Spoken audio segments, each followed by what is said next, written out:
1917 e a queda do Império Russo. O Domingo Sangrento de 1905 foi um massacre causado pela guarda do Palácio de Inverno, situado em São Petersburgo, durante uma manifestação popular que reivindicava ao governo a melhora das condições trabalhistas e também das questões econômicas e sociais do Império, que estava em uma séria crise na época. Bom pessoal, como eu já disse no último vídeo postado aqui no canal, onde eu falei sobre a Revolução Russa de 1905, o Império Russo estava sob uma forte crise econômica, social e política desde a época em que libertou os servos e substituiu o feudalismo pelo capitalismo. Um dos problemas que mais deixavam o povo revoltado eram as questões trabalhistas que haviam naquela época, pois ou você estava desempregado ou estava trabalhando sob condições muito complicadas. Em dezembro de 1904, 4 operários foram demitidos da Putilov, a maior fábrica de São Petersburgo na época. Essa demissão foi consequência das reclamações que estes 4 operários fizeram.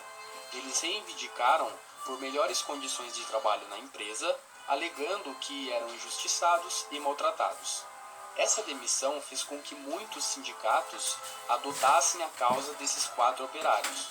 Os sindicatos amarelos, como eram conhecidos, eram sindicatos estatais, criados nas cidades industrializadas do Império Russo e que tinham a finalidade de tentar, quando necessário, conter as insatisfações dos trabalhadores. Ou seja, pessoal, o governo administrava sindicatos para defender, entre aspas, os trabalhadores e tentar evitar que eles ficassem insatisfeitos e revoltosos. Como estes sindicatos eram estatais e apoiavam o atual governo, procuraram tentar resolver as coisas da forma mais pacífica e calma possível, para que não piorassem as manifestações e revoltas que já existiam na época. Mas isso foi em vão. O sindicato de São Petersburgo pediu para a fábrica que anulasse a demissão daqueles funcionários, mas o pedido foi negado. Como a fábrica não atendeu aos pedidos do sindicato, no dia 2 de janeiro de 1905, foi realizada uma assembleia dentro do próprio sindicato e, em meio a várias sugestões de como os trabalhadores iriam se posicionar diante daquele acontecimento, surgiu a ideia de uma greve. Nessa altura, os sindicatos estatais começaram a perder o controle dos operários, que com a ideia de greve foram afetando demais fábricas da cidade. Além dessa greve, que podemos considerar como uma greve geral, por ter sido adotada por grande parte dos operários, houve também uma marcha pacífica até o Palácio de Inverno em São Petersburgo. Essa marcha começou quando o padre George Gapon se aliou às insatisfações dos operários. A marcha procurava de forma pacífica e democrática levar ao governo uma petição feita pelos trabalhadores, onde pediu ao governo uma atitude e ação para melhorar a condição de trabalho nas fábricas de São Petersburgo. Nicolau II não estava no palácio naquele dia. A multidão se aproximava cada vez mais e o inesperado aconteceu. Os guardas do palácio abriram fogo contra a população. Essa ação dos guardas resultou a morte e ferimento de centenas de pessoas, e assim surgiu o Domingo Sangrento. Então, pessoal, eu vou repetir o resumo que eu disse no começo do vídeo para que vocês decorem bem o que foi esse acontecimento, tudo bem? Bom, então vamos lá. O Domingo Sangrento de 1905 foi um massacre causado pela guarda do Palácio de Inverno, situado em São Petersburgo, durante uma manifestação popular que reivindicava ao governo a melhora das condições trabalhistas e também das questões econômicas e sociais do Império, que estava em uma séria crise na época. Tudo bem, pessoal? Isso foi o Domingo Sangrento. Bom, chegamos ao fim de mais um vídeo. Eu espero que vocês tenham gostado. Se você gostou, não se esqueça de deixar o seu like e compartilhar com seus amigos, pois isso ajuda muito no crescimento do canal. O meu muito obrigado e até mais.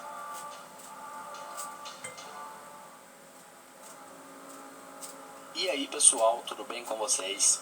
Esse é mais um vídeo do canal História Contada e hoje nós iremos falar sobre como foi a entrada do Brasil na Segunda Guerra Mundial. Muito antes do início da guerra, o Brasil já possuía boas relações diplomáticas e comerciais com diversos países que futuramente se tornariam inimigos na Segunda Guerra Mundial. Com o início dessa guerra, em setembro de 1939, o mundo ficou quase que totalmente dividido, entre países que apoiavam um ou outro lado da guerra. Em 1939, o Brasil se encontrava no período conhecido por Estado Novo, onde as características do governo de Getúlio Vargas eram antidemocráticas e se assimilavam muito com os regimes nazista e fascista. Sendo assim, e diante de todo o contexto da época, era de se esperar apenas duas coisas do Brasil em relação à Segunda Guerra Mundial. Ou o Brasil se tornaria aliado da Alemanha, ou então iria declarar neutralidade, mas ainda assim, de alguma forma, apoiaria os alemães. No entanto, nenhuma dessas expectativas se tornaram realidade. Logo no primeiro mês da guerra, o Brasil declarou neutralidade, porém, com o passar do tempo, acabou se colocando mais ao lado dos Estados Unidos do que ao lado da Alemanha. Isso aconteceu por diversos fatores, que incluíam principalmente a situação econômica brasileira. Como eu citei anteriormente, o Brasil já mantinha boas relações com os Estados Unidos e a Alemanha antes mesmo da guerra. Só que entre esses dois países, o que mais beneficiava o Brasil eram os Estados Unidos. Ou seja, naquela época, apesar de politicamente o Brasil ser semelhante com a Alemanha, as negociações e relações comerciais eram mais fortes e rentáveis com os Estados Unidos. E foi assim que o Brasil se manteve neutro nos primeiros anos da guerra, mas sempre fornecendo muito apoio para os Estados Unidos. Diante de toda essa situação, a Alemanha e seus aliados passaram a considerar que a neutralidade brasileira era falsa e que o Brasil era uma ameaça. Em março de 1941, os alemães atacaram um navio brasileiro. Esse acontecimento, apesar de ainda não ter causado a declaração de guerra, acabou abalando profundamente as relações entre os dois países, e assim como outros fatores, acabou influenciando também na decisão do governo brasileiro de romper as relações diplomáticas com a Alemanha, já no início de 1942. Após o rompimento da diplomacia, os alemães passaram a ver o Brasil definitivamente como inimigo e ordenaram então que todo e qualquer navio brasileiro fosse atacado. Os ataques aos navios brasileiros iniciaram em fevereiro de 1942. Depois de 6 meses de ataque e um total de 20 navios afundados nesse período, o Brasil finalmente declarou guerra contra a Alemanha, em 31 de agosto de 1942. A entrada do Brasil na Segunda Guerra Mundial foi, de fato, motivada por uma série de fatores, como, por exemplo, questões econômicas e diplomáticas, e principalmente pela pressão feita pela sociedade brasileira e pelo governo dos Estados Unidos. Bom pessoal, eu espero que vocês tenham gostado desse vídeo. Se você gostou, não se esqueça de deixar um like para contribuir com o crescimento do canal. O meu muito obrigado e até mais!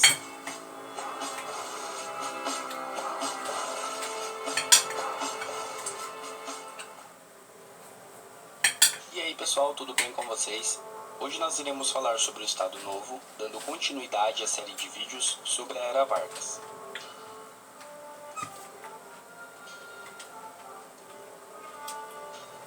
Após a intentona comunista, uma tentativa de derrubar Getúlio Vargas do poder através de uma revolução comunista, Getúlio Vargas intensificou ainda mais a repressão contra seus inimigos políticos e começou a criar meios para dar mais poderes ao governo.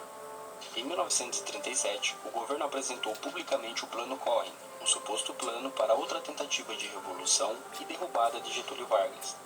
O Plano Cohen foi usado por Getúlio como uma justificativa para que ele pudesse fechar o Congresso, criar uma nova Constituição, cancelar a eleição de 1938 e decretar o Estado Novo. Mais tarde, foi descoberto que o Plano Cohen era falso. Após aplicar o golpe de Estado, fechando o Congresso e criando a Constituição de 1937, Getúlio Vargas dá início ao Estado Novo, a última parte da Era Vargas. O Estado Novo, pessoal, é basicamente um reflexo mais autoritário e antidemocrático de tudo aquilo que foi visto no governo provisório e no governo constitucional. Então, se nesses últimos 2 períodos da Era Vargas, o governo já era autoritário, antidemocrático, censurava as mídias e perseguia seus inimigos políticos, no Estado Novo isso seria praticado de forma mais intensa ainda. O Estado Novo é marcado pelo autoritarismo e centralização do poder, censura e propaganda, e desenvolvimento econômico, industrial e social. O autoritarismo e centralização do poder ganham força no Estado Novo quando todos os partidos ou grupos políticos são considerados ilegais. E para que tal medida fosse feita, Getúlio Vargas teve que centralizar o poder. Foi anulado o poder legislativo e judiciário, a eleição presidencial passou a ser indireta e foram criadas leis que davam muito mais poder e autonomia para o governo. A censura andava junto com o autoritarismo e centralização do poder. No Estado Novo, o governo criou leis e departamentos que permitiam o controle de todas as informações sobre o governo. Como consequência da censura, o governo também intensificou a propaganda estatal, ou seja, além do governo controlar todas as informações que eram apresentadas à população, usava dos meios de comunicação para fazer uma propaganda que transmitisse uma imagem boa e positiva do governo. Na questão econômica, industrial e social, o Brasil teve um grande avanço. Nesse período, o trabalhador ganhou mais direitos, o setor industrial foi ampliado e sua infraestrutura sofreu modernizações.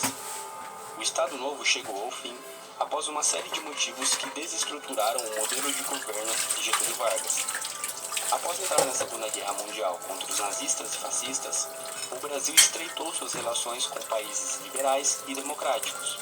Isso obrigou Getúlio Vargas a ser mais democrático. Então, ele deu início à elaboração de uma nova eleição, tirou da ilegalidade os partidos e grupos políticos e soltou inimigos políticos que estavam presos. Essas medidas e muitas outras não adiantaram de nada, pois já era tarde demais. Em 29 de outubro de 1945, a alta hierarquia do Exército realizou a deposição de Getúlio Vargas. Ele não reagiu e aceitou a medida tomada pelos militares, e dessa forma, após 15 anos de governo, a era Vargas chegou ao seu fim. Bom pessoal, espero que tenham gostado do vídeo. Se você gostou, não se esqueça de deixar o seu like, pois isso ajuda muito no crescimento do canal. O meu muito obrigado e até mais.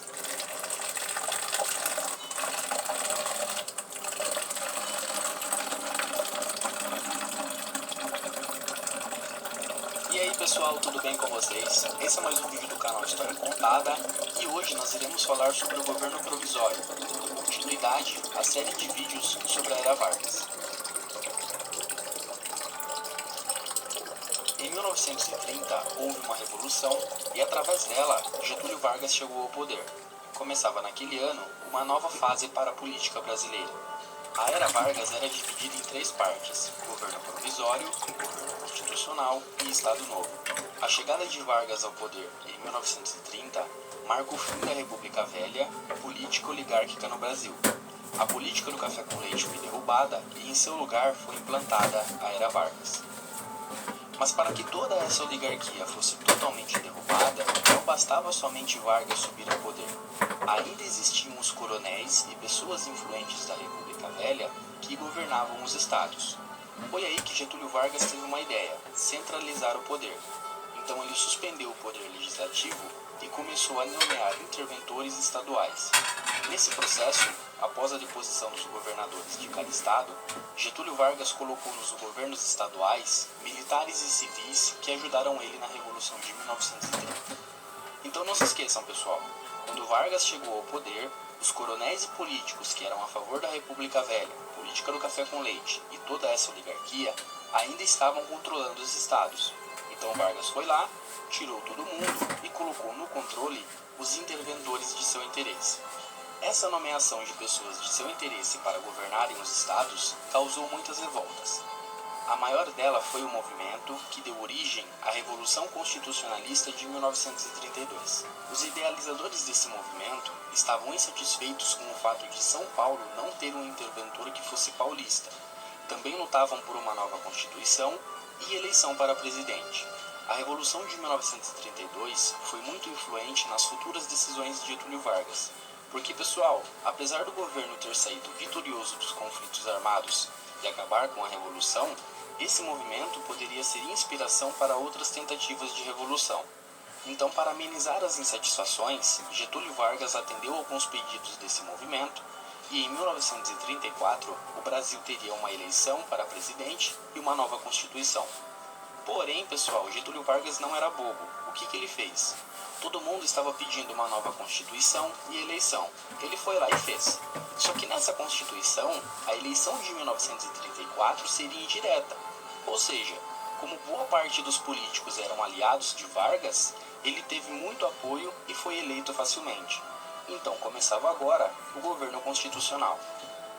Outros fatos que marcaram o governo provisório foram as mudanças sociais e econômicas. Nesse período foi criado o Ministério do Trabalho, Indústria e Comércio e o Ministério da Saúde e Educação. Leis e direitos trabalhistas também foram conquistados, entre eles a carteira de trabalho, férias remuneradas, licença maternidade e a redução da carga horária diária para 8 horas. Também é importante lembrar da aprovação do voto secreto e o direito das mulheres também poderem votar.